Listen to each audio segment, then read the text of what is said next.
প্রিয় সাতক্ষীরার কুল্লাবাসী, আপনারা সবাই জানেন যে আজকের আয়োজন, এত সুন্দর পরিবেশ, হাজার হাজার যুবক মুরব্বীরা আজকের মাহফিলে উপস্থিত হয়েছেন। 5 আগস্টের পূর্বে এতটা আমাদের মাহফিলে স্বাধীনতা ছিল না। মাহফিল করতে গেলে ওসির কাছে যাও, ডিসির কাছে যাও, পারমিশন নাও, অমুকের হাত ধরো, অমুকের পা ধরো। আমি বিশ্বাস করি যে টাইম হ্যাজ টোটালি চেঞ্জড নাও। সময় এখন পরিবর্তন হয়েছে। এখন যদি কেউ তাফসীর মাহফিলে বাধা দিতে আসে, আমার মনে হয় সাতক্ষীরার যুবকরা তার পিঠের চামড়া একটাও বাকি রাখবে না।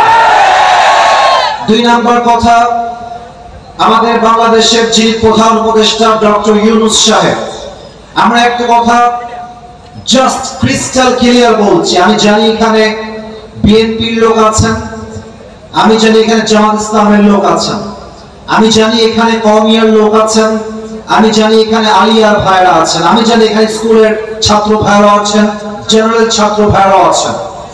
আমি ছোট্ট দুটি কথা বলতে চাই, যেটা আমার I think as a Muslim this is my responsibility, এটা আমার দায়িত্বের ভেতরে পড়ে। আমরা দেখতে পাচ্ছি আমাদের বর্তমান উপদেষ্টা একজন পুরুষ। সেই পার্সপেক্টিভ থেকে বলতে চাই, আগামী বাংলাদেশে ভোট হবে, নির্বাচন হবে, তবে এটা মুমিনদের হৃদয়ের দাবি, মুসলমানদের হৃদয়ের দাবি, আগামী বাংলাদেশে আমরা কোন নারীকে ক্ষমতার চেয়ারে সেকেন্ড টাইম আর কখনোই দেখতে চাই না। 2 নাম্বার কথা, please stop. let me finish my speech. আমি আমার পয়েন্টটা শেষ করি, তারপর তাকবীর দিবেন, কোনো বাধা নাই। let me finish, আমি শেষ করি। 2 নাম্বার কথা, আমরা যে জাস্ট একজন পুরুষকে ক্ষমতার চেয়ারে দেখতে চাই, it's exactly not like that. ব্যাপারটা পরিপূর্ণ এরকম নয়। আমরা চাই আমাদের দেশের আগামী প্রাইম মিনিস্টার তথা আমাদের প্রধানমন্ত্রী হবেন এমন একজন কোয়ালিফাইড মানুষ, তার ইস্তেদাদ, তার যোগ্যতা, তার কোয়ালিফিকেশন এতটা হাইলি কোয়ালিফাইড হবে। আমার দেশের প্রধানমন্ত্রী চাইলে জাতীয় সংসদে দাঁড়িয়ে দেশের পক্ষে যেমন বক্তব্য দিবে, আমার দেশের প্রধানমন্ত্রী চাইলে জাতীয় মসজিদ বাইতুল মুকাররমে দাঁড়িয়ে জুমার খুতবা দেওয়ার যোগ্যতাও রাখবে।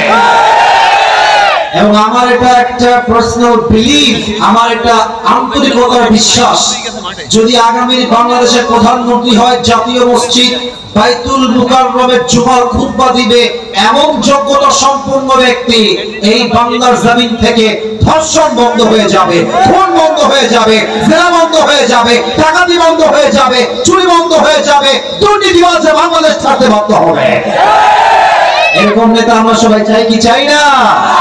আল্লাহ এমন নেতা বাংলাদেশে দান করুন। সকলেই মন করে পড়া আমিন। আপনাদের